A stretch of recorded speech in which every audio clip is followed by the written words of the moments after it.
So hi there, welcome to everybody that's joining us for today's session on is research output fit for the future. I'm just going to give it another couple of minutes just to check whether anyone else is dialing in. So if you just bear with us, we'll start probably around 4 minutes past.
Okay, looks like the numbers are still going up, which is great.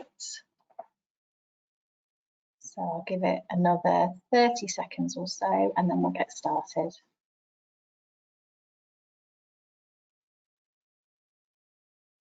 Okay, it looks like it's slowing down, so I am going to kick us off. So first of all, just a note to say thank you all so much for joining us for this session.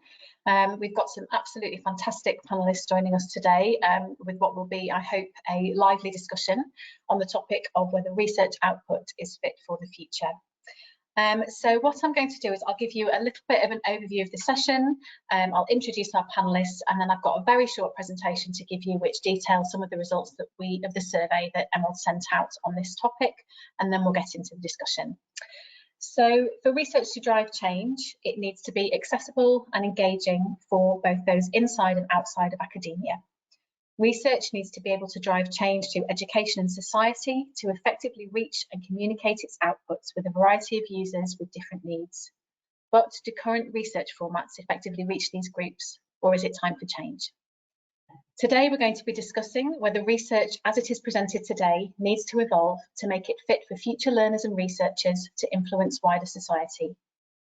We will be looking at what changes are needed and how we can work to address the barriers and the challenges to change.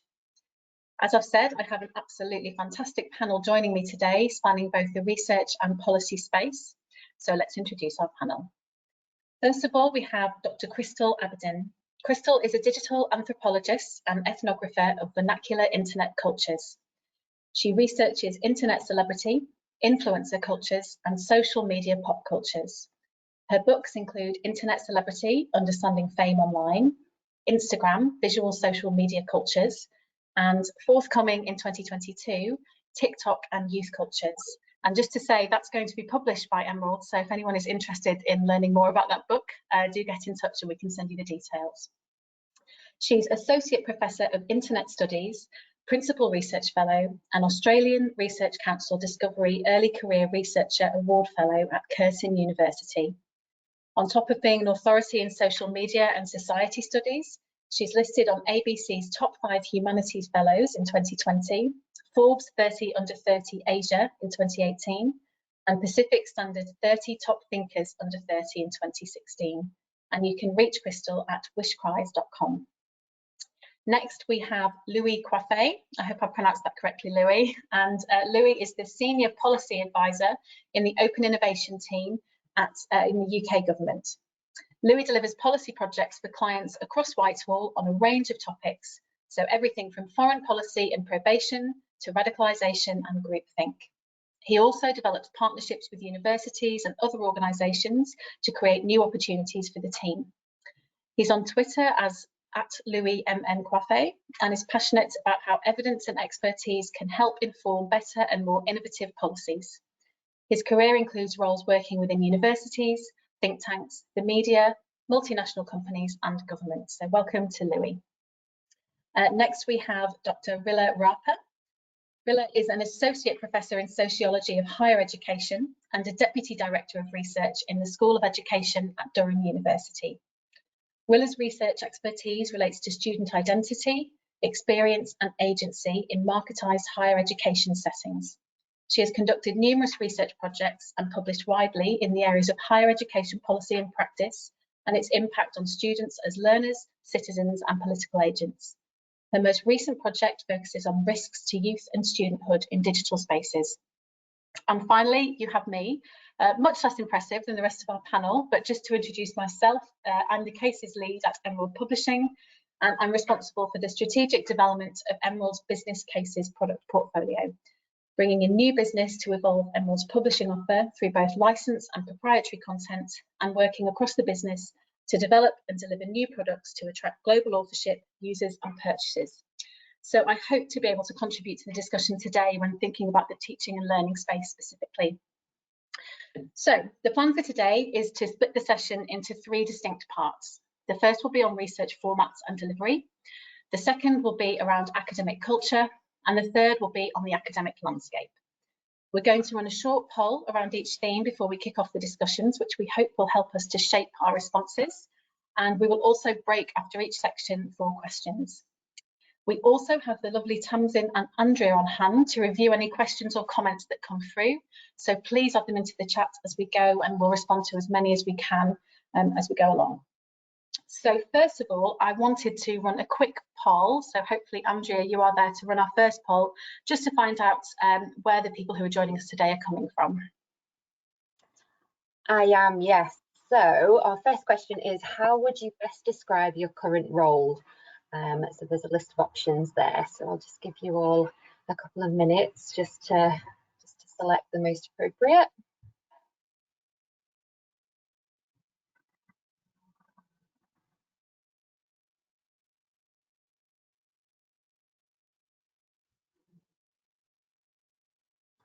Okay, so I'll just close that off. So we have 30% say researcher, 43% say faculty and teaching, 3% research office, 6% student, and 18% non-academic. Okay, that's great, thank you. Yeah, unfortunately, there's a limit on the number of responses that you can, or the number of possible answers you can put in the poll. So we couldn't dig into more detail as to who the non-academics are, but hopefully having Louis with us today will help to give the perspective of a non-academic. So interesting to see that breakdown. Thanks for that, Andrea.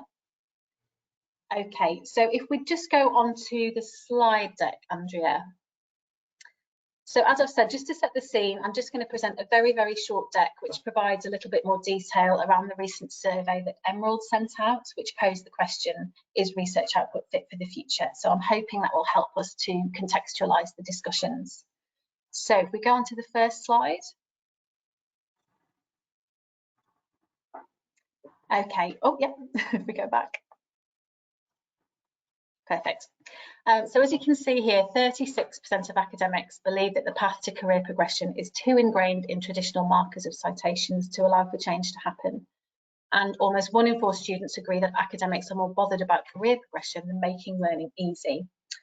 So this is an area that we're going to go into more detail around in the second part of our discussions around academic culture.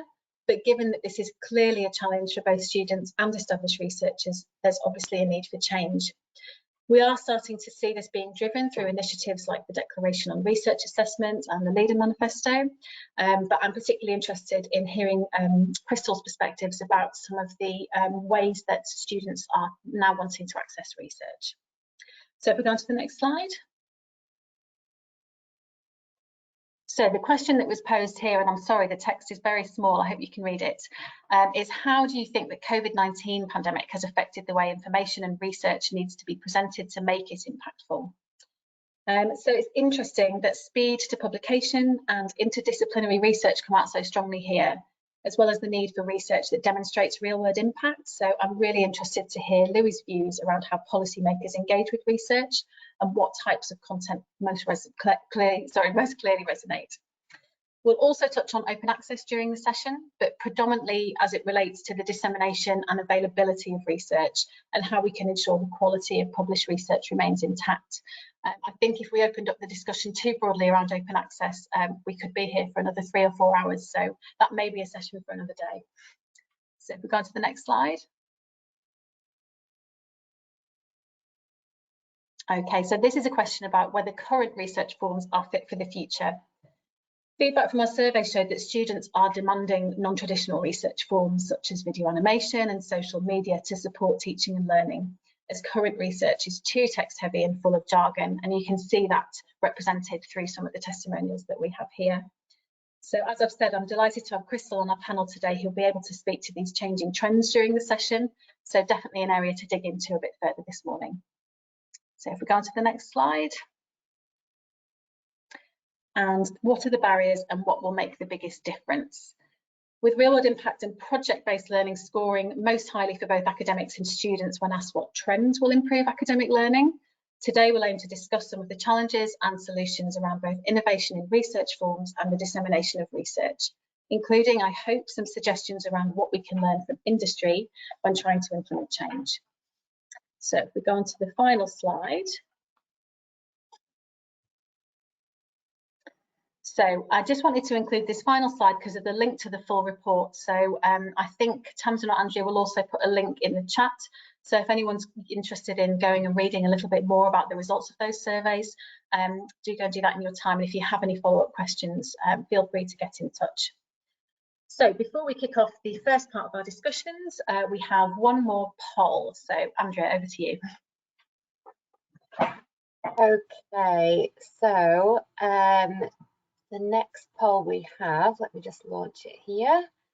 Okay, so do you think the way research is currently presented makes it easy or difficult to use outside of academia? So if you can select the most appropriate response.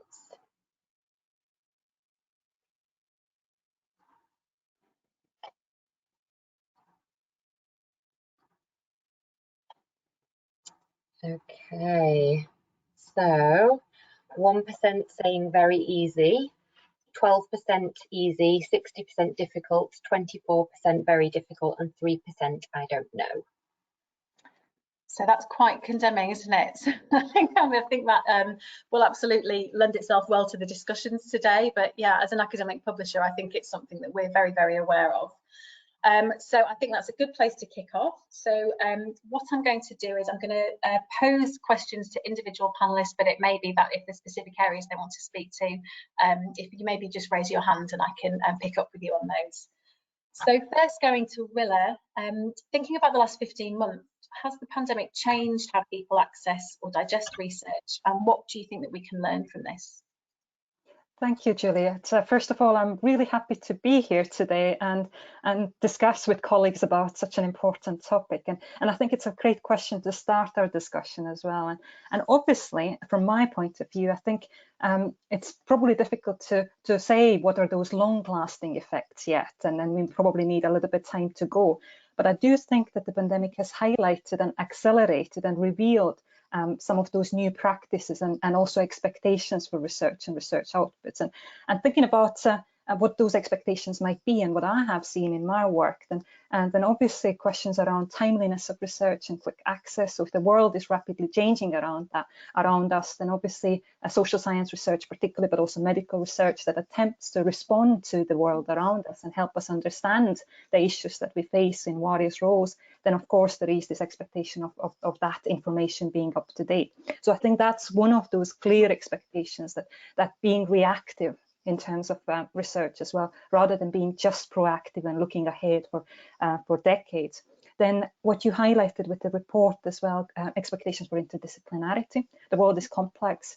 Education, which is my field, but also climate change or health, they're not singular issues, and they require multidisciplinary and interdisciplinary responses. Also global comparative responses, that we can't isolate those issues into singular kind of geographic locations. So we need to work together. And I think users expect that to reflect in the research output.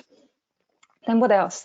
Obviously, probably the most obvious change is in terms of how we consume information. like all of us today, are working from home and engaging from home and through those digital mediums. So that we do get that information a lot through digital, you know, kind of mediums, whether it's social media or ways of presenting research.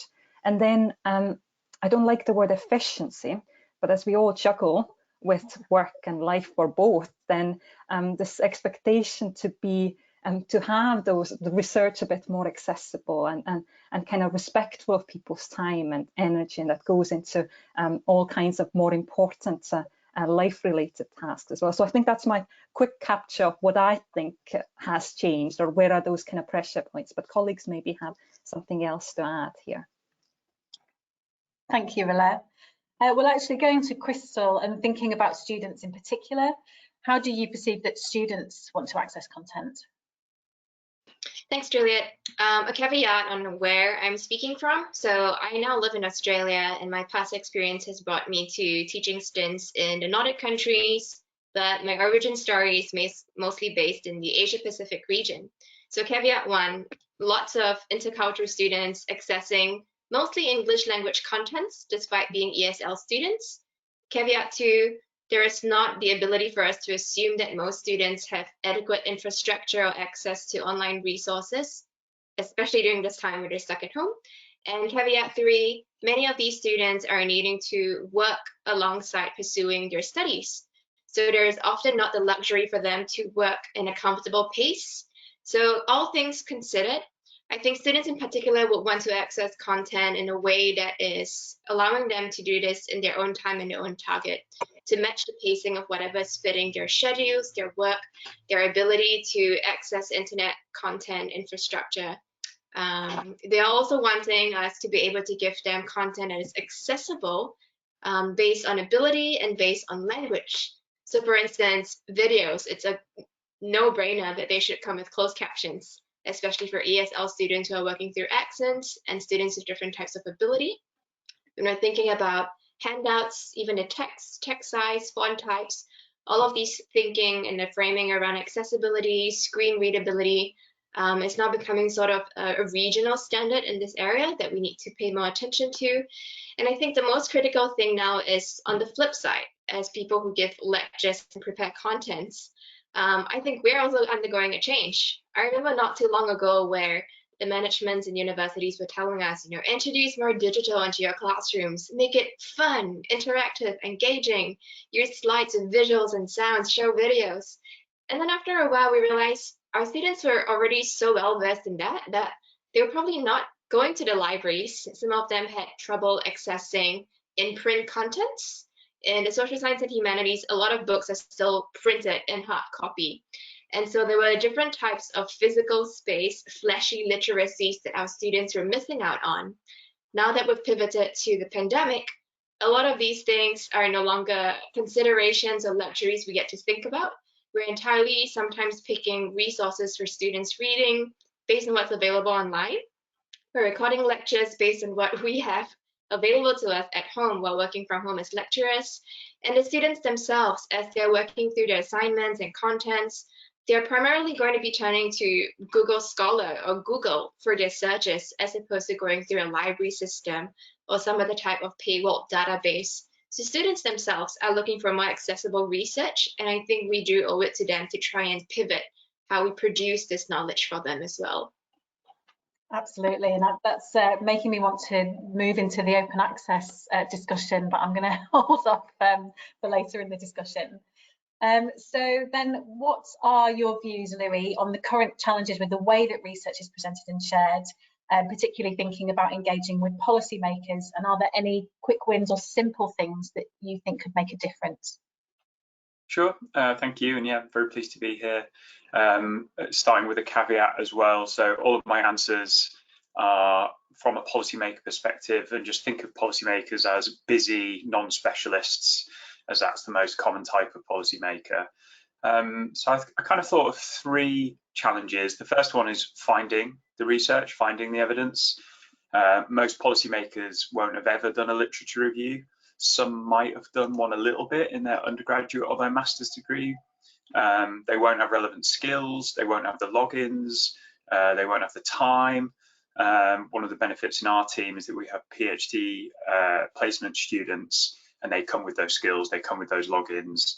And that's also one of the reasons why MPs, members of parliament, often have interns, that they open up this world of evidence that they can access.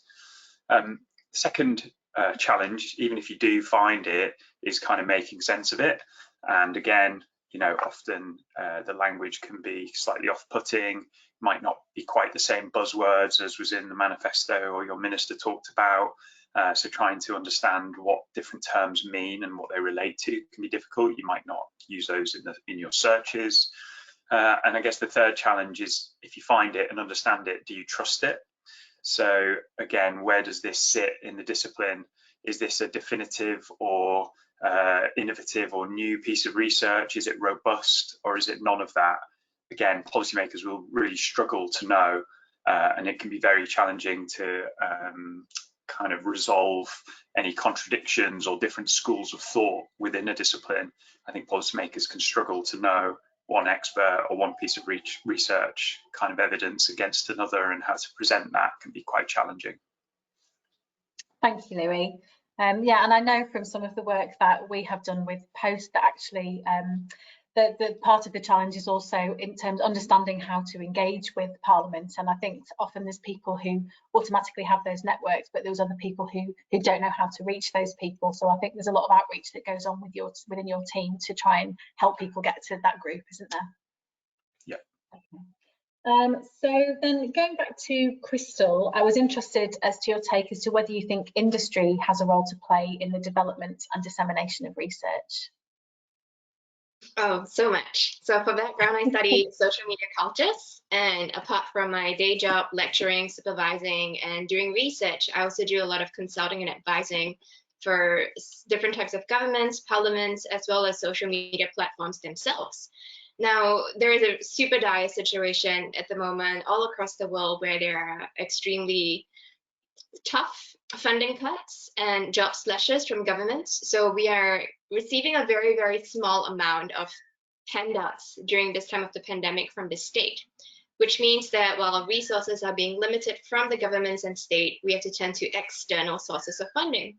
Industry is definitely very important in picking which of the research areas to accelerate and really push forward and back. From their calls for what to focus on, they are deciding what academics are also pivoting to, because that's where the money is. From the amount of funding and their rules around open access, IP, the use of the findings in this scholarship, they're detecting whether or not something is proprietary for them or whether it's open knowledge for everyone. And also with the dissemination of research, there are several different types of industry grants, some requiring information that might be a bit damning to them to be embargoed, or others promoting a free exchange of ideas. I guess in short, we need to think about university institutions as being governed or managed by parliaments, governments, regional boards that make decisions. There is the university, the councillors, PVCs, the deans themselves who choose the directors of the universities. There are the students, because they ultimately are the ones who come here for learning, and the income that they bring to the universities helps to improve infrastructure as well as research. But industry is that pipeline of money that comes in, sometimes looking for pure research, sometimes looking for commissioned research that we then use to leverage on to build those other three sectors again. So I think now more than ever, especially with the funding situation, they have a supremely important role to play. Absolutely. And I also work in the sustainable food space. I work on an open access gateway in that area, and actually, Willa, you talked to interdisciplinary research as being incredibly important, and actually that's where these big interdisciplinary projects also will always have input from industry, so it's an increasingly important part of the puzzle, I think. And actually going back to Willa, I was interested in your thoughts around the specific challenges for the social sciences and humanities in particular, and what you think we can take from the way the scientific output has evolved. So STEM seems to potentially be more progressive when thinking about research formats, for example. Yes, absolutely. And here I would go back to what you just said in terms of that interdisciplinarity and the kind of challenges related to being not just inward facing and kind of looking into what our disciplines need and how our disciplines are evolving, but actually what our research uses and what our students need as well, and being outward facing, and also how do we work with other disciplines to kind of make sense of those complex and rapidly changing phenomena that we engage with, whether it's climate change or so on. And also what I think Crystal highlighted, that our students have massively changed. And within those disciplines, especially when we speak about social sciences and humanities, where that interaction with students have been incredibly strong in terms of taking those disciplines forward, we really have to kind of be able to respond.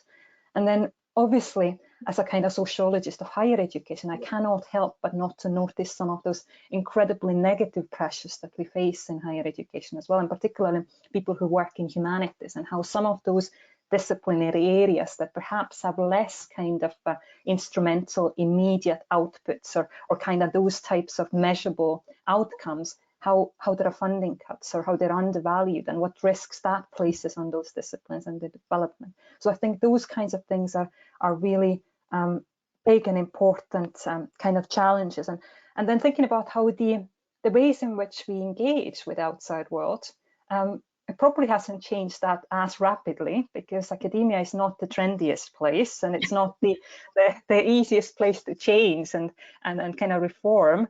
And you know, for some of those things are for good reason. Maybe we come to that later, but I think there are shifts in terms of kind of valuing that single monograph, this kind of the archaic book type of publication, which of course is still important, as we saw from your report, that students like books, and fairly so. We want them to read books, and why wouldn't we? But we also kind of have shifted into different ways of presenting our research. Unfortunately, probably dominance is still on kind of journal articles, which follow the standard model. But I think we've seen some, you know, involvement of trying to use and experiment with other ways of presenting through, you know, digital spaces that are available. Thank you. And actually, just a follow-up question on that, just to Louis. I didn't know in your experience whether you found that academics working in STEM tend to be better at engaging with Parliament than social sciences researchers, just because of the nature of the research, or if actually it's a fairly even split. Yeah, I mean, both for Parliament and officials like myself, the two kind of sides of government, often there is a kind of stereotypical hierarchy, which is what you would expect. So at the top, you've got, you know, economics and quantitative kind of methods, but often the most kind of persuasive and effective and impactful evidence has a mix, which again comes back to this concept of interdisciplinarity, and I think trying to get people to get beyond kind of rushing to a kind of simple number, because as soon as you get to a simple number, you then need to dig into the why, and very quickly you're in qualitative research and all kinds of other things before you know it, you're at, you know, philosophy. So I think trying to get disciplines to work together to kind of really think through with policymakers what evidence is saying and how it can kind of come together to tell a story that is well evidenced, I think that is the most powerful. Absolutely, thank you. Well, I think, so in the interest of time, I want to give us a little bit of time for questions before we move on to the next topic. So Andrea and Tamsin, I didn't know if we had any questions in the chat. Yes, so we do have a few questions coming in and a few comments. So the first one is in relation to the last poll that we did. Robin Johnson has just commented, could it be that it is the non-academics who mainly voted very difficult? In relation to the poll question, what is it? Do you think the way research is currently presented makes it easy or difficult to use outside of academia? That's interesting. And then, okay, so the next question I've got here, I think published material should be to communicate with public.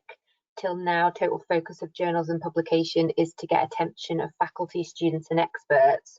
Only they can understand the content and outcomes. That is why impact of too many publications is not that high on society. Comment, please. Well, from my perspective, I think it's challenging because, you know, rigorous research still has its place and it's always going to be important. And also, academics aren't always, don't always know how to rework their research to make it more accessible for a non-academic audience. So there's challenges around that, but I think increasingly there are lots of support mechanisms in place to try and help academics to do that, particularly the work that Louis' team do. But I don't know if anyone else on the panel wants to comment.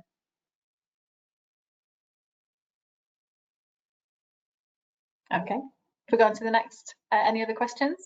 So research outputs address specific and non-generic issues and is aimed at specialists in the subject of study. Those interested in exploiting such outputs should engage people to configure them to their requirements. There's a comment that was put in the chat. Let me just double check. I think Louis wants to respond to that. I'll have a go. I mean, I think everybody in the system is kind of responding to the incentives to their little bit of the system. So me as a policymaker, I live in a very different world, both in terms of my individual career and the kind of language around how I use evidence and what research means to me to an academic. And I think all the different bits of the system probably have a responsibility to kind of get out of their own silos a bit more and get to know other parts of the system, and the kind of ecosystem concept is probably quite useful for that, because you start to realize how they're all connected. And I think it can be hard for policymakers and academics to kind of bridge that gap on their own, just because they are just incentivized and their time is so precious in very different ways, which is why you need kind of middle people. And you talked about Post in Parliament and our team, but you've also got people like Go Science. There's an organization called UPenn. There's a new one called CAPE. So I think these idea of like brokers and middle people to help the two sides, help bridge the gap between the two sides, especially when it's a kind of yawning chasm, I think it is really important. Yeah, and I think that probably this will take us on to the next section of the discussion, but it probably also relates to the incentive structures within individual institutions. So if academics aren't incentivized to make their research more focused for a non-academic audience, then they don't do it. So it's difficult because it's all to do with the culture that's tied up in the different institutions. Okay, Andrea, any more questions before we move on to the next section? A few more. I agree there is a need for change, but it is not a matter of changing appearance of research. Its content needs changing, but what? That is the question. That was just a comment. Sometimes I wonder whether we even still need disciplines. I have plenty. Big question. I have plenty of. I think Miller wants to respond to that one. I love that question, and I don't have an answer. That's maybe kind of the issue, but I do. I mean, I've been thinking about the same as well, and I think the kind of disciplines are kind of double-edged sword, because it gives you some sort of kind of belonging and home and kind of history and grounding from which you start exploring certain things. But they also act as barriers, because we do then become quite defensive of anything that threatens that. I think, yeah. So. I think my answer would be probably maybe. I think, it would still be useful to kind of have that, but thinking about, again, what Louis was saying in terms of how do we engage with external audiences, but also how do within academia we kind of find ways to work together so it wouldn't become a barrier, but a resource in terms of for interdisciplinary research or working together and understanding. And obviously some disciplines are closer to each other anyway. And then it's kind of bringing together also those disciplines that are very different from STEM and from social sciences, I guess. Absolutely. And actually, I think quite probably an interesting question to finish on before we move on to the next section is what role publishers can play in supporting the delivery and impact of new research forms. So, Crystal, I didn't know if you wanted to comment on that. Sure. Thanks, Juliet. I think I wanted to first recognize that this is quite a rare opportunity for us to dialogue directly with the publishers. I don't know if you're aware, but in academia, every other day there is folklore around how do you write to a publisher? Can you just send editors emails? And there's so much folklore around what you should wear when you see them at conferences. Do you bring someone you know? Do you name drop someone whom they've published? And there's a lot of misunderstanding over how this works. So I think this is a nice, transparent way for us to iron out these things. But if I can really call a spade, publishers are gatekeepers in academia. We often don't name that. And they're also gatekeepers of gatekeepers. You're the ones who select series editors, book editors.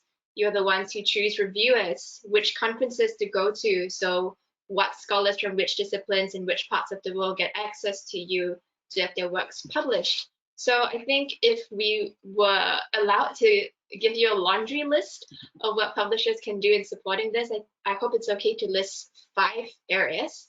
The first area, which to me is the most important, is we owe it to the research for publishers to help support the fast dissemination of this. So I work in the social media space, and oftentimes by the time my journal article comes out in 2 years, sometimes the platform has closed down. Sometimes these issues are not relevant anymore. So I very much appreciate these short form, quick formats like the Society Now series with Emerald. They're books, they're condensed, they reach both the research population as well as the public, which is super important. Related to that, I think publishers are very important for defining who readers are. In some of the Q&As before, we've asked who are readers, researchers, the public. And I think making things available online, improving searchability, and also investing in producing research in non-expert formats like reports, guides, handouts. That's very important, especially to speak to people in Louisville in the policymaking space. I feel very sincerely, coming from the Global South, that we owe it thirdly to the scholars to make sure we make the process of pitching, writing proposals easy and available. Sometimes publishers have like a unstated rule that if they don't respond to you, you haven't been selected. And a lot of these young scholars just never get feedback on the process. If they've never gone to a top name school or if a superstar mentor, they just don't know. Fourth, this is where we need to work closely with publishers, where our greater enemy is the University Institute. And when we want to publish a new innovative formats or newer publishers, they always want us to talk about ranking, reputation. So we need to work very closely with publishers here on how to reinvent that and how to do some PR to convince our bosses that our publishing practices are shifting in the correct direction. And last but not least, this might be a bit touchy in this time, but I think publishers also owe it to the reviewers to maintain good relationships to ensure that the gatekeeping of work is fair. So ensuring that you've got a diverse pool, ensuring that you also include junior and ECR scholars, those in the Global South with expertise, and then pay them well, whether in cash or in books for their time, especially now when a lot of people are under stress. So here's our laundry list. Please be our fairy godmothers and help us fulfill this in time to come. Thanks. Excellent. And Willa, do you want to respond? Yeah, I love that list, and I completely agree. And maybe just one thing to add, which just crossed my mind, was also, and I think that relates to those institutional practices we work within, is that we constantly need evidence to provide evidence that some of those new forms of communication and dissemination work. So in some ways, that to help us then to kind of highlight that if we do something more creative, if we produce those shorter versions of books or do kind of more digitally engaging research outputs or ways of disseminating, does it have an impact? Can we provide evidence to our line managers or whoever is looking after our career progression and promotion that there is value in what we do, and actually perhaps even bigger value? So I think that's also one side which would be incredibly helpful to build that argument that we could take those risks and do something more interesting and different. Yeah, and I know that the introduction of altmetrics, for example, goes some way to doing that, because you can look at the social media attention and where your content gets picked up in the media. But that's only one step, and that's not necessarily then representing the impact within society. So I think that's still the missing link that everyone's trying to work out. And interestingly, from discussions that I had with academics and policymakers at Post, they were saying sometimes policymakers aren't able to demonstrate the societal impact of the policies that they've introduced, which I thought was really interesting. So for academics to be able to prove that with an article that they've written, it's such a challenge, and one that we're all, I think, working on together at the moment. Okay, well, with that in mind, I want to try and keep us on time as much as possible. So, Andrea, I think we have another quick poll before we jump into the next section on academic culture. Yes, so let me just pull up the third poll and launch it. Okay, so would you say that existing reward mechanisms within academia lend themselves to more traditional research outputs?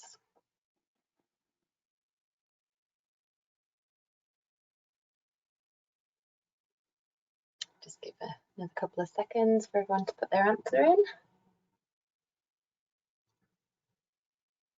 Okay, so 69% have said yes, 18% no, and 13% I don't know. Okay, I think that's probably what we expected, and I imagine that most people, what they're considering here are rankings and citations as those kind of traditional measures of influence. So with that in mind, I was interested, first of all, I might go to Louis first, just to ask whether you think there are any particular research forms that receive higher levels of engagement from non-academics. Yeah, I think there's a lot of scope to be a bit more creative and a bit more targeted, perhaps. So obviously policymakers are just one of the audiences that you want to have an impact on. You want to have an impact on other academics, especially senior ones who make decisions about hiring and publishing and that kind of thing.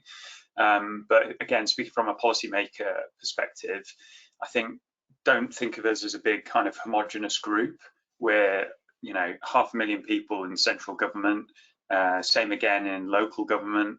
So think about the type of organisations we're in, the type of policy area we look at, so educational health or something else. Our seniority, so whether we're kind of early career or a director or a director general or something like that. The civil service is also split into 10 functions. So that's everything from commercial to digital and 25 different professions. So that's everything from social researchers to HR specialists. I'm in one of the biggest profession groups, which is just called policy profession. But a lot of us don't even think of ourselves as professionals. We don't have that professional identity. I think age is quite important as well. So going back to some of what Crystal was talking about, for me, for my age, so, you know, confession, I'm 39. I use Twitter a lot. I get a lot of information that way, including from publishers and researchers, and I have a kind of useful network there. I've got one professional colleague who tries to use Instagram professionally, and to me that just dies a death, but maybe that's to do with my age or their age or both. I haven't seen kind of TikTok research summaries yet, but I'm sure they're out there, and I'm sure there's probably younger policymakers who, for them, that is absolutely the right creative medium to pique their interest. And that's just the kind of tip of the pyramid, isn't it? If they click a link, they're interested, and then they get more and more content, and right at the end they end up with a journal article if that's how deep they want to go. But I do think there's scope to be kind of much more creative, much more targeted with whichever audience you're trying to have an impact on. Thank you. And I didn't know, Crystal, if you wanted to respond to that at all, and particularly thinking about the challenges for early career researchers. For sure. I feel like early career researchers, apart from being underpaid and overworked, also always have this charge of being they're young and needing to lead the way in innovating. So I say this from the point of view of having consulted for quite a few political groups of ministers and parliamentarians wanting to know how can we use the latest social media to reach young people.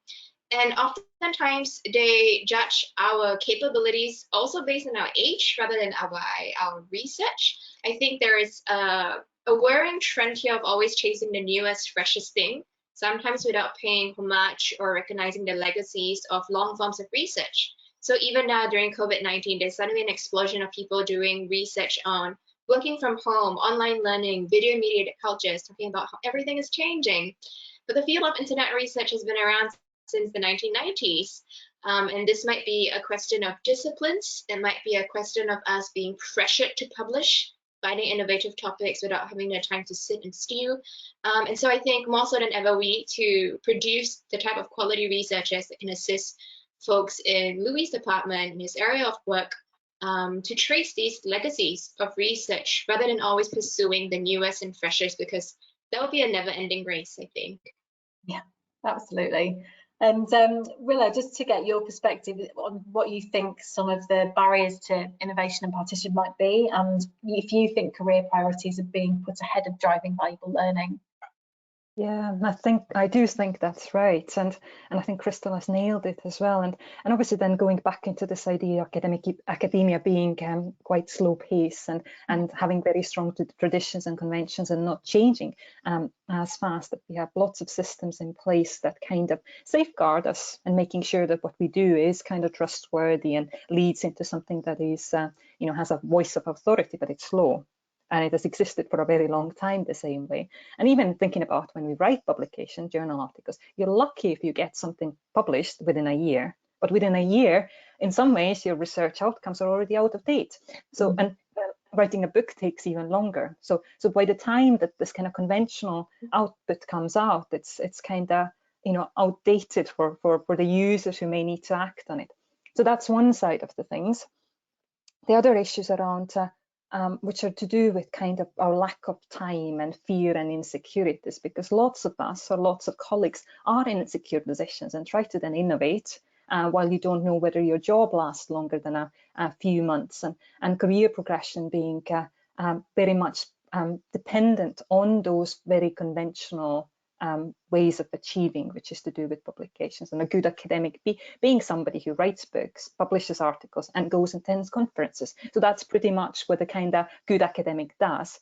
Then we do have, what Crystal said, younger people, including myself, who entered academia a bit later, who come with fresh ideas, but suddenly you get inducted into old ways of doing things because you're rewarded for showcasing those conventional achievements. So I do think there's a lot of issues around that, the ways in which we function.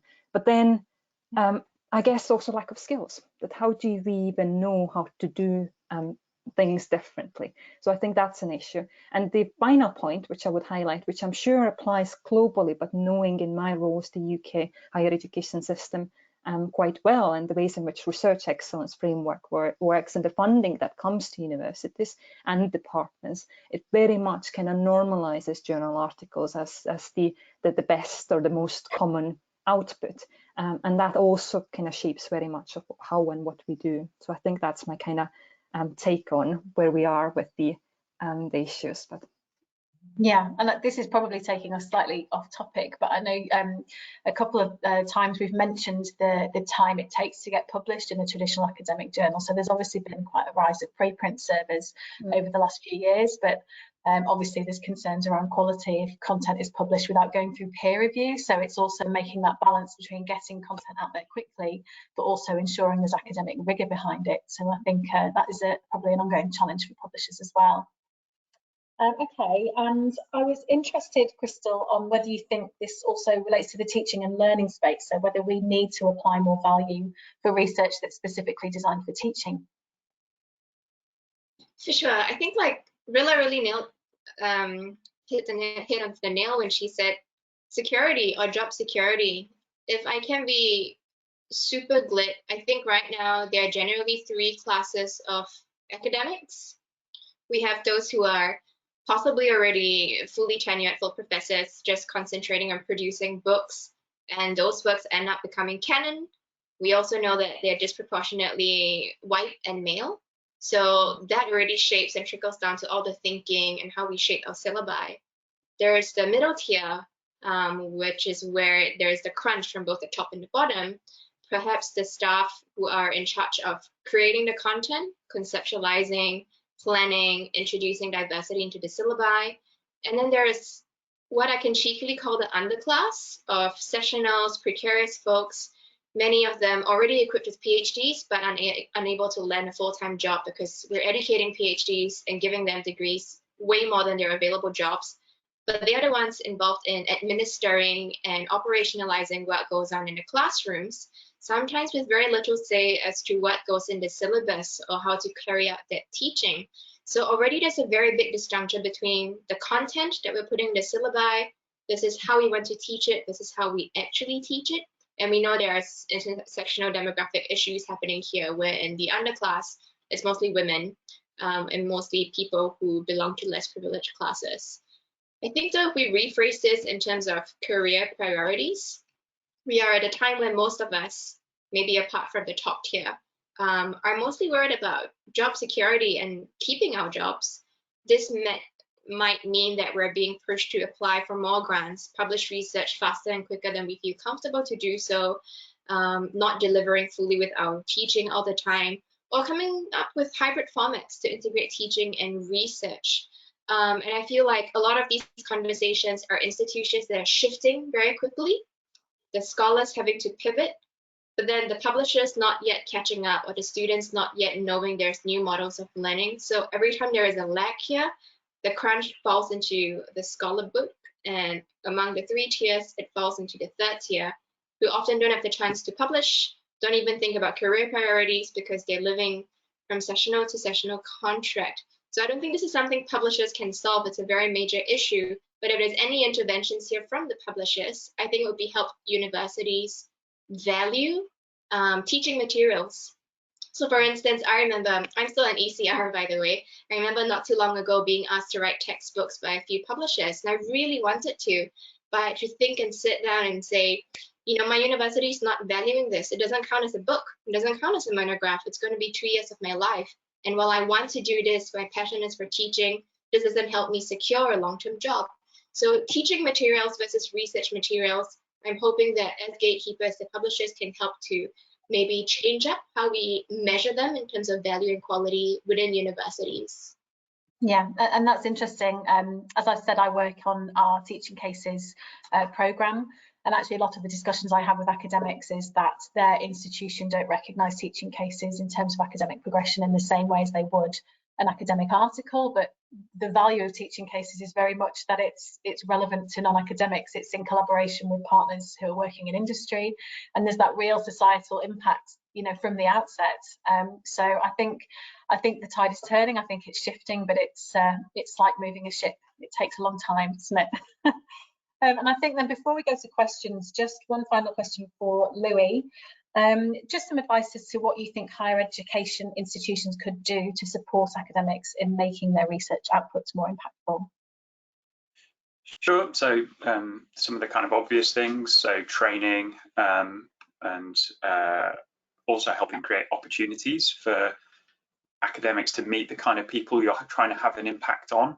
So that might be publishers, it might be the public, it might be policymakers, it might be businesses, but trying to facilitate some of those relationships so that the two sides can get used to each other. And maybe that's about building kind of networks, but I think also just getting yourself in the mindset of that other world, as it were. It doesn't have to be the specific individuals that you've met, but I think, yeah, universities can really do more perhaps to facilitate those kind of meetings.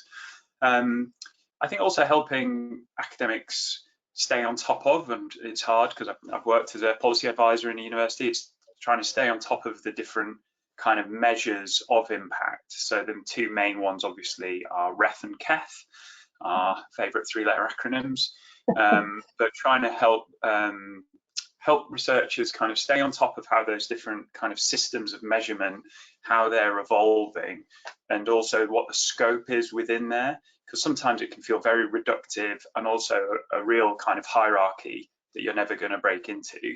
But actually, especially with the way KEF is evolving, I think actually there is a lot of scope there for you to do things that you're interested in that may have an impact. It's never guaranteed, it's hard to track.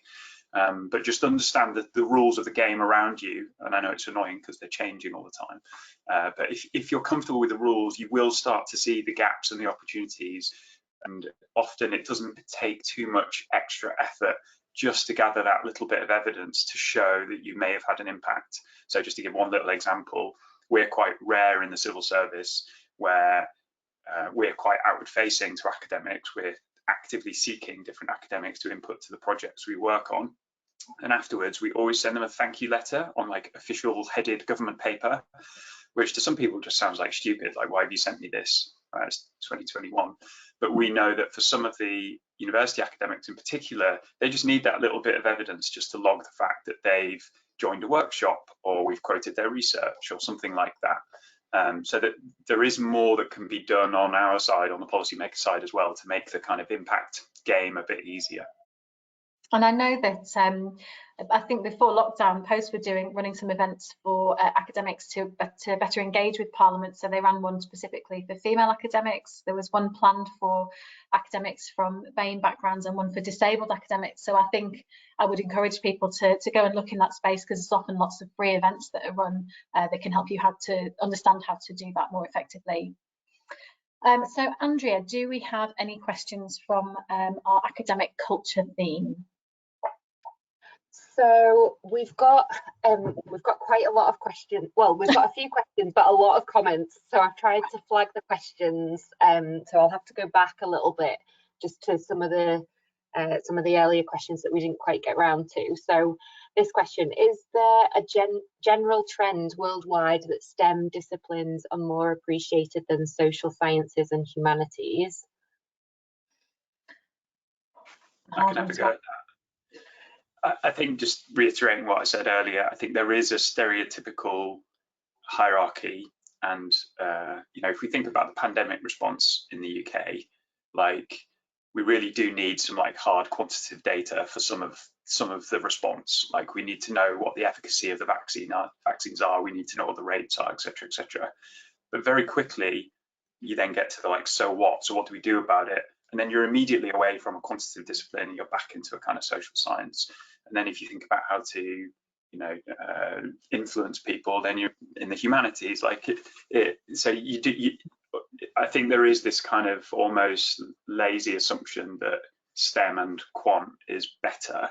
And I think you have to think about it as part of the whole, really. The world is too complex to just think in these very narrow fields. And that's fine if your principal identity is to your discipline, and that's true of a lot of academics, and that's fine, but you just got to learn how to collaborate with others, basically. Yeah, and I think we've all seen that COVID has really become a hugely social problem, and a lot of the research that publishers are now trying to make freely available around the social sciences on the impact of COVID is increasingly important. And Rilla, did you want to comment? Yes, and I hugely appreciate what Louis just emphasized, and I think that's such an important message to kind of keep in mind, that the numbers and the qualitative evidence kind of work together to make sense of the world.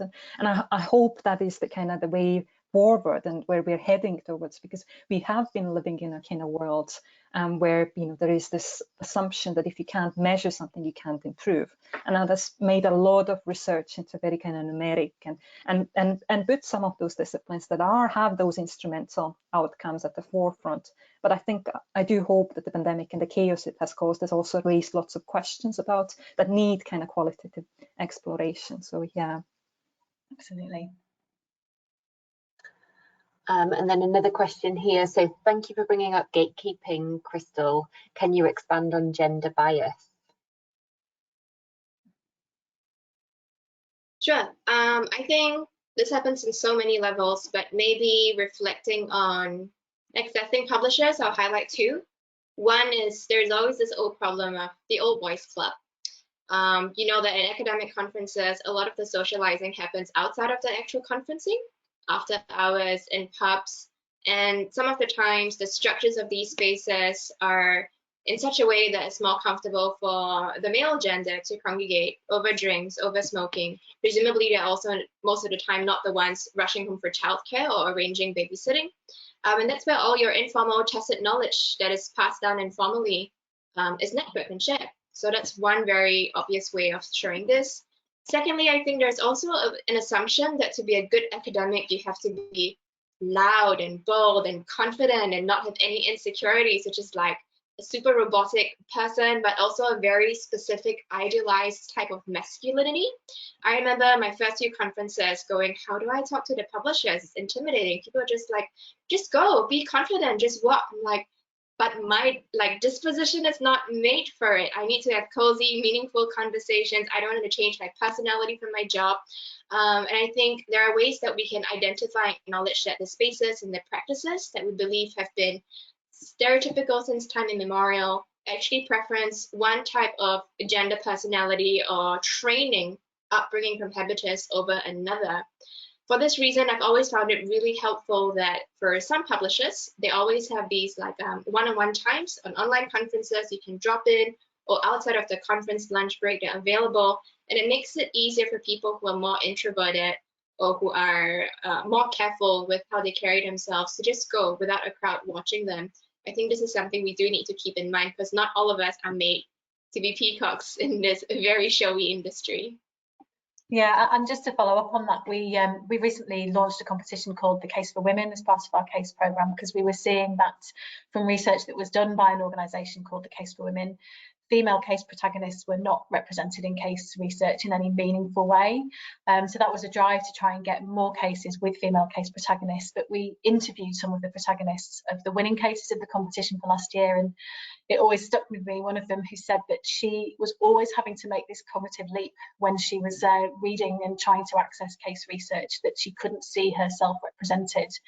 And I think it's harder to engage with research if you don't ever see yourself or feel that you're represented in any meaningful way. So I think it's an incredibly important area to be digging into. Absolutely. Andrea, we probably have time for one more question before we jump onto the next topic.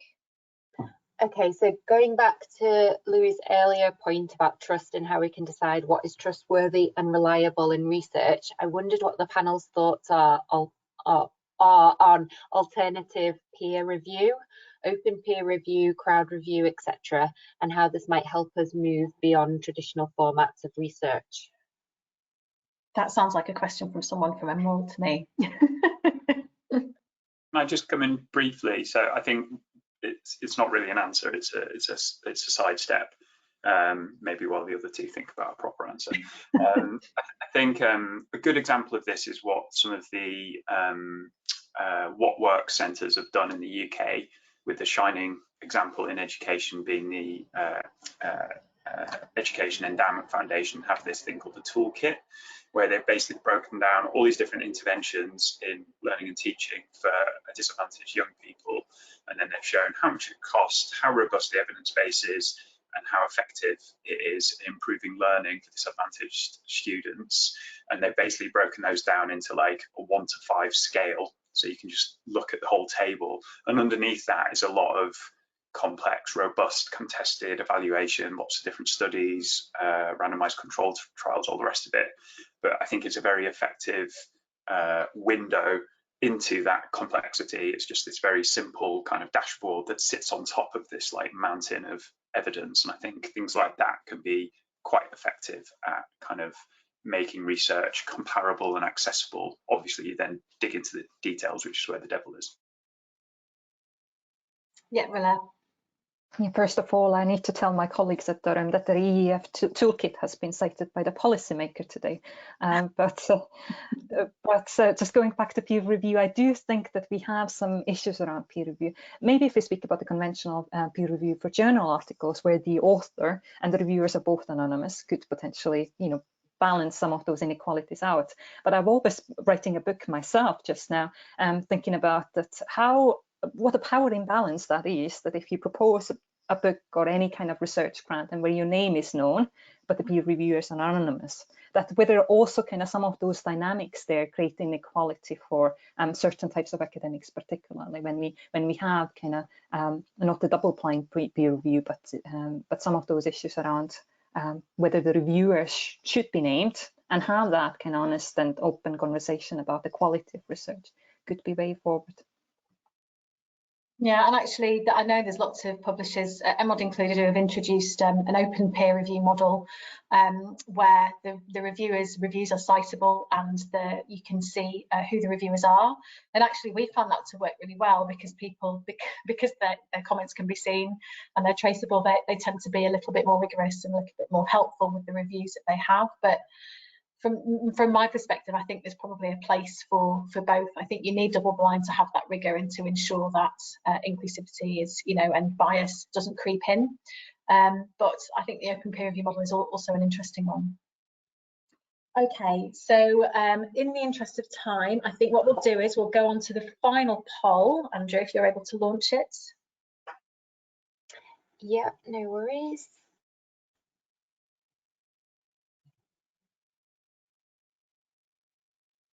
Okay, so you should be able to see that. So how do you think research could be more effectively presented to decision makers out of academia? And so if you can please choose the one you agree most. And I'll just give you a minute or so just to choose your answer.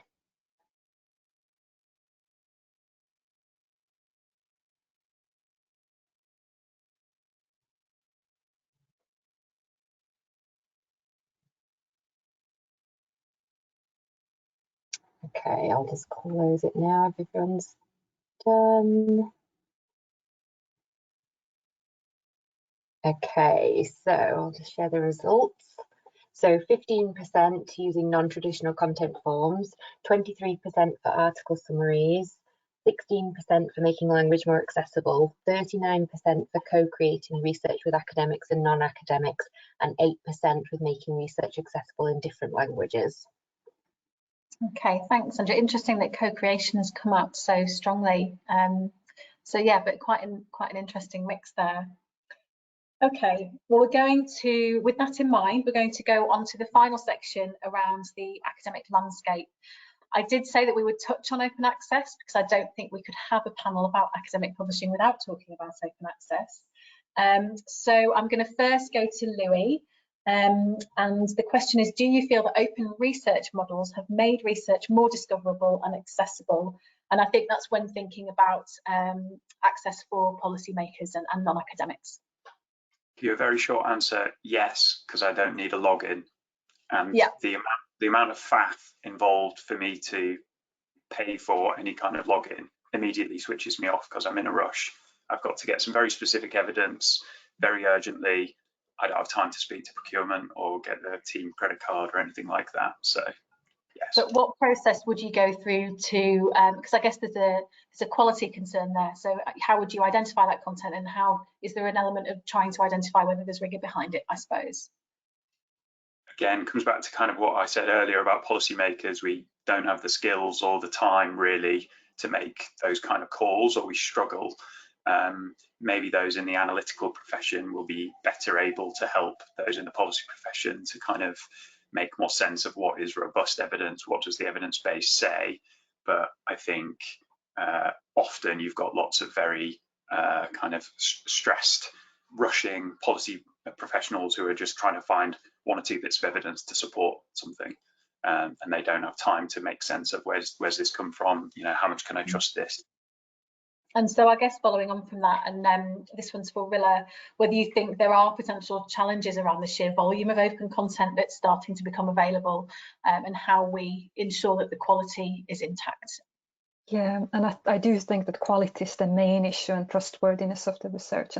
And even as researchers or academics or you kind of, you know, produce research, it's incredibly difficult to navigate that space ourselves and kind of evaluate what is actually a good quality evidence that we're coming across. Then you can imagine how difficult it must be for outside users as well. So I do think that the navigation and the evaluation of the quality is the main issue. And then the question of how up to date the information is as well, because if things are constantly you know, uploaded and shared, then the information flow and its kind of relevance is also questionable. So I do think there's two issues there. One is the quality, and the other thing is the relevance. I don't know if you were asking something else. I've forgotten the question. But, about discoverability as well, but I think you probably answered it. Yeah, and it was interesting. I saw a tweet recently by an academic that said most of my life is just spent downloading PDFs that I'll never read. So I think there's an issue around finding the content that you need, but then also having the time to read it. So there is an element of needing someone to collate that into a meaningful, you know, selection. Yeah, and I guess then it goes back to what Louis was saying, that even us, you know, it's difficult for anybody to read kind of conventional, traditional academic articles. It's, you know, you don't have to be just a research user. As a researcher, you struggle as well when you come across with something that is very specific. So understanding that content in a easily quick way is difficult for anybody. Absolutely. And so moving on to Crystal, do you think the non-traditional research formats potentially allow researchers more space to contribute to the academic space? So are we actually too focused on volume versus quality? Well, there are many types of non-traditional research formats. So maybe let's focus on two: the genre of public scholarship, where you write reports, op-eds in the news, contribute to parliamentary evidence, so on and so forth, as well as creative practice, which for us in the social science and humanities, we might be more want to practice than our colleagues in STEM. I think the immediate impact of us working more in public scholarship and creative practice is that the general public and policymakers, people who fund research in industry, are more likely to come across our research and then make informed decisions. So that's the immediate one. But secondly, I also recognize that even as academics now, as Rilla has intimated, we are all time poor. And so sometimes we are introduced to new ideas in scholarship via a tweet, an op-ed, some other format that's not actually a Google Scholar alert telling you there's a new article to be read. So in general, I do think non-traditional formats can help contribute to that space.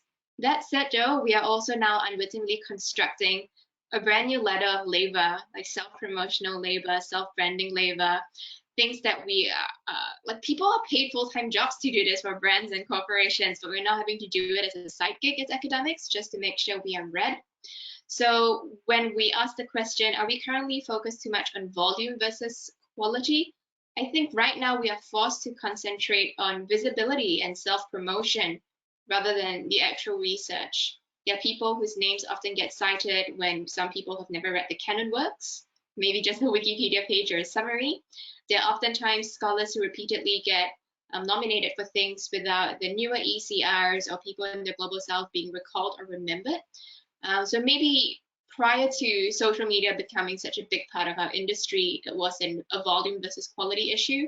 Now we have the visibility versus the quality versus the volume issue, because high visibility online with great engagement and metrics doesn't actually mean your research is good. And we have peer review by scholarship versus like public review based on social media reactions. And there's not yet a way for us to reconcile both. And we need to make sure that we do our due diligence for our junior scholars and students to understand both ladders well. Yeah, and it's true that often the most highly cited articles are cited because they're bad. It's bad research, so it's an interesting issue. Okay, so finally, because I want to leave a little bit of time for questions at the end, I was interested, Louis, in how important you thought the role of funders is in driving change around new research forms and impact. Yeah, so I think funders and to an extent government is one of the big funders. I think both have an opportunity and maybe even a responsibility to kind of work with researchers to help innovate and find new ways to have an impact. And I think partly that's about kind of getting to know each other more, so kind of setting up opportunities for just spending time together. Maybe some kind of mechanisms to kind of match make people. This idea that, you know, for each researcher there's a perfect like policy or policy maker out there, just doesn't know about them. So it feels like more can be done with some of that kind of matching function. But I also think it's, even when you've matched them, I think there's still quite a lot of work to do. If I think about what our team does, you know, a policy team comes to us with a research question or a kind of policy project, and then we start speaking to the experts in the field. And often we have to come back to the policymakers and be like, why did you want to know that? And do you really want to know that? Didn't you actually want to know this? And trying to get them all in the same room with us as facilitators can actually be very powerful. And we've also started to do a bit of training on both sides, which again, I think funders and the rest of government can do more of. So on the one hand, we train officials about how to find and work with academics, but we also offer training to academics and universities about how to understand government and how to contribute and how to make an approach and things like that. So I think there's a lot more that funders and government can do. Thank you. And this is probably more of an open question for everyone, but I will ask Crystal first, because I know you've already made some suggestions around this, but what do you feel the role of publishers is in driving more impactful research? And I know you've talked a little bit about reward mechanisms for researchers, so beyond that potentially. Yeah, I'm thinking from the point of view of the knowledge maker, so your prospective authors, and what would allow you to expand your gatekeeping capacity to make sure there's more diversity and inclusion. I think there are some very basic things that require maybe a little bit of funding to do. So for instance, if you have an ESL author or an author from outside the global north working in a completely different academic system. It could mean that to help them along the book proposal process or to help them successfully publish a book, you might need to give them an allocated translator or a language editor. And while it comes at a cost to the publisher, chances are publishers are at a better advantage to provide these resources than universities are. I feel very strongly about what is considered canon and what isn't. And the architecture of publisher websites and catalogs is oftentimes one of the main culprits. I do a lot of research in the Asia Pacific, but I'm also trained as an anthropologist, sociologist, and media scholar. And I always feel very, very sad when I see a super amazing book in any of these disciplines, maybe focusing on a country in Asia, being relegated in the catalog under the Global Studies banner or the Asian Studies banner, when rightfully it is anthropology, it is sociology, it is media studies, but it's isolated as an other. Similar to the way some of us structure our syllabi, the last week of the class is when we have minority groups in LGBT studies or case studies from elsewhere in the world. So I do think presenting this information in a way that upsets what the current status quo is something that publishers can intervene in, and it's the first layer of gatekeeping because it trickles down to us as researchers consuming the materials and teaching them, as well as researchers who are your prospective authors.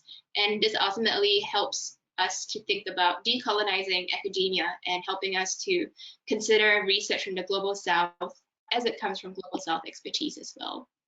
Absolutely. So ensuring all research has equal value, definitely. Rilla, I didn't know if you had anything you wanted to add on that. I would just echo what Crystal said, because I think that is so incredibly important, the inequalities that exist in terms of supporting then academics who are in very different positions with very different resources into getting into that ladder of being able to publish and publish something that is incredibly innovative and comes from different parts of the world and works with the different types of knowledge, and then also working with wherever those works are then marketed and how they're labeled as well, because I'm often concerned looking into kind of the theory section and what constitutes a theory. You hardly ever see a female author there, because usually those authors are categorized in sociology or gender studies categories. That how do we kind of label and recognize also that the work that comes from different authors and then get it kind of across to the readers and users. Yeah. And I know that a lot of publishers are, including Emerald, are doing work to try and ensure there's more international and I guess more diversity on editorial boards, because that will relate to the research that goes on to be commissioned and that gets published in academic journals. So that's a big focus for us. I think what we're finding is there's different challenges in different disciplines, so you can't easily set targets around diversity, so you have to be mindful of the different challenges within those disciplines, but absolutely something that we're really focused on at the moment. Okay, so that has given us, I'm hoping, 10 minutes for questions. So Andrea, do we have any more questions? Yes, we're still getting lots of questions and comments coming in. So what do you make of academics who monetize their expertise and research at the expense of our health, our environment, and our social cohesion, etc.? It's a very loaded question. So Kef would say if they make money, then they get consultancy, and that's a great metric to show your impact. Anyone else want to respond? And yep, I've never made any money out of anything that I've ever written or done, so I clearly don't have any experience. But in terms of looking at the system perspective generally, or at least how I see that working out in my department, is you do have to declare that, and it's not that you personally would benefit from that money, that often it's kind of then allocated for the kind of greater benefit, or at least and you have to justify how you would use that for the research benefit. So that's kind of as far as I understand without having any personal experience, but I'm sure that academic superstars exist, and there are ways in which some academics become incredibly powerful entrepreneurs or kind of in terms of that type of industry, I guess. I think it's very rare that academics both make money and use their powers for ill. Yeah. Okay, so with so much research now on COVID and the pandemic, shouldn't it be the right time now for research to look at post-pandemic life?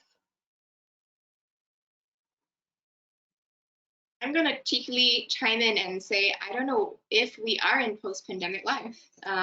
This is a question that really differs by geography, region, and experience. So if you are in a society right now where most of your population is vaccinated, that is a very comfortable space for you to move into what next.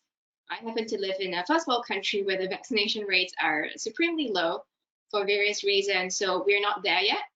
I do research in Southeast Asian nations where people are still struggling with how to deal with their dead or how to keep the living alive, let alone think about health messaging, misinformation, or vaccines. So I find it difficult to answer this question just based on my positionality, but I will say that introducing a post to anything, whether a theory, an ideology, a time period, is always a little risky because that sort of marks how a big segment of society is now shifting, accelerating, moving away from things and maybe focusing on something in the future, or a lot of people are left behind.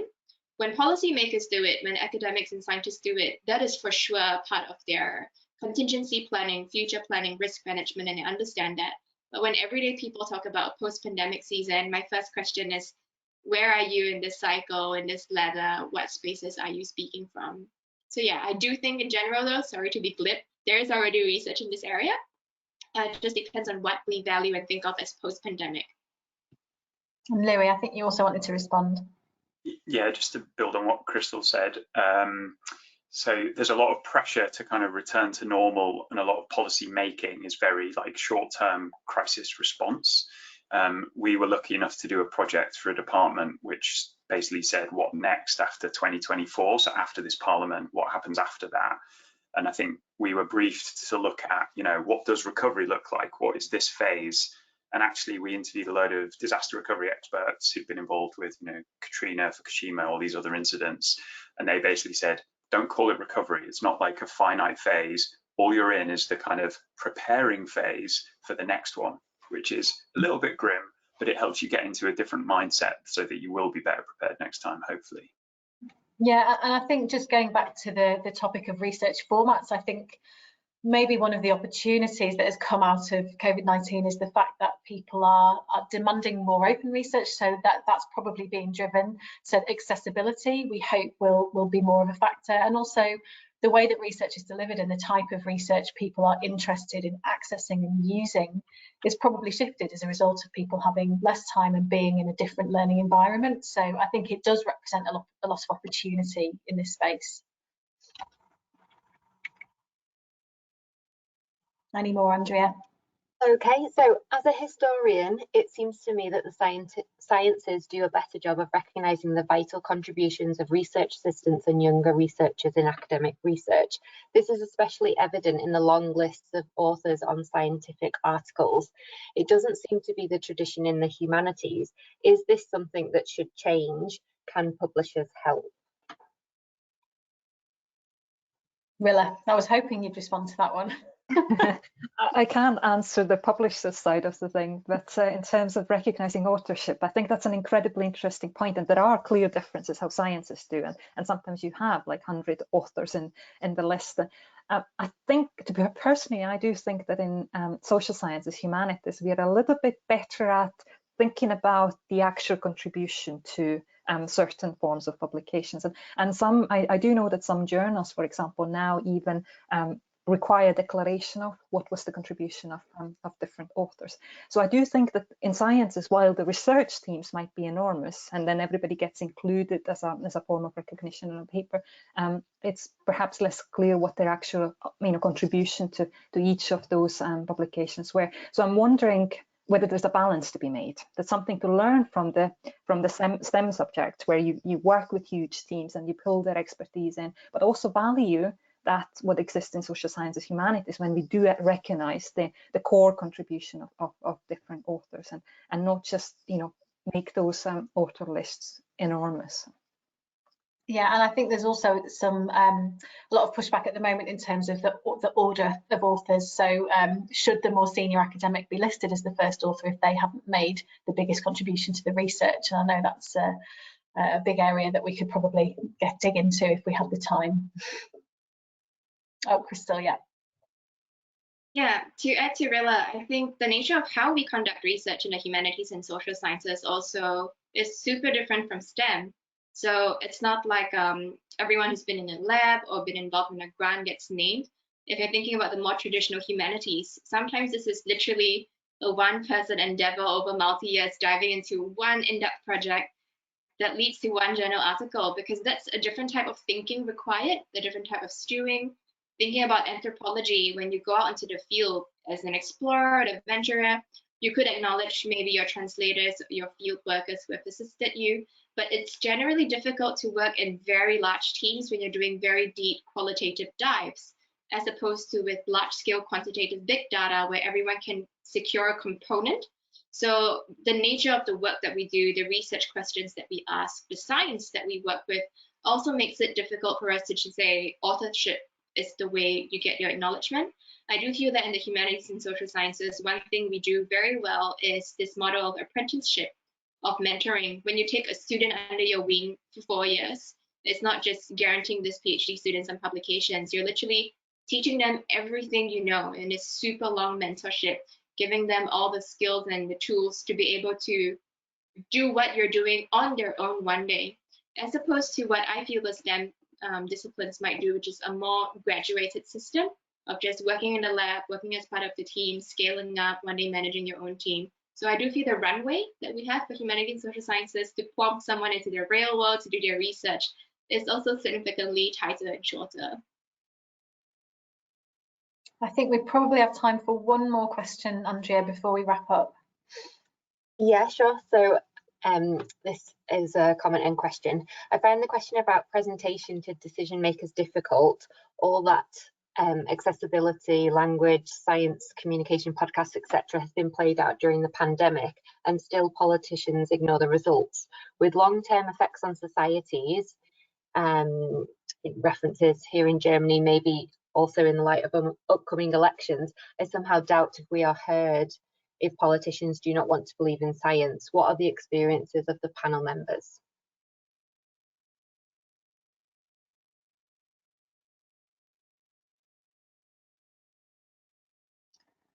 Well, just from my perspective, I know, Crystal, you talked about this notion of kind of an old boys network, and I think from discussions I've had with academics at the Parliament events I attended, there is an issue of, I think, people having the same people that they go to all the time when they're looking for evidence for Parliament. So I think probably a lot of the work that you've detailed, Louis, is to try and address that issue and make sure there is more diversity in terms of the types of researchers and the type of research that is presented to government. But I don't know if you've got anything to add on that. Yeah, I think there is always that risk of the kind of usual suspects, existing relationships, and often when people are kind of short on time. And partly you can be proactive as an individual or even as a department or a university, but you also need that slightly more kind of, some of the mechanisms and systems need to also be altered.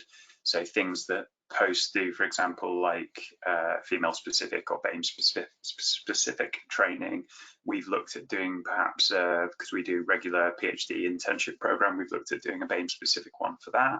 But there's lots of other stuff that we can do on the kind of demand side and funders can do for sure. Okay, well, that's probably a good point to stop on. I'm so sorry to anyone that's posed a question that we haven't had time to respond to today. I imagine this discussion could have gone on for another couple of hours. So we really appreciate your engagement during the session and some really interesting questions that have been posed. I also just want to thank our panelists again for a really interesting and engaging discussion and for giving up your time this morning and this evening for you, Crystal. So small round of applause from me. And I hope everyone found the session interesting. We will be sending some follow-up information out for those of you that attended. And I think we've included details of all of our speakers' Twitter handles if you want to follow them on Twitter. And I'm sure we can pick up if people have specific questions for the panelists that we haven't been able to address today. So thank you to everyone. I don't know, Andrea, if there's anything else to add in terms of sharing the webinar. No, just that we will be sending out a copy of the slides because I know that a couple of people had requested that, and a copy of this recording as well. So that will be sent out tomorrow with the details. And I have included a few links in the chat as well, just to make sure that people have seen those if they find them useful. Brilliant. Well, thanks again, Rilla, Crystal and Louis, and I hope you will enjoy the rest of your day. Thank you. Bye-bye. Bye.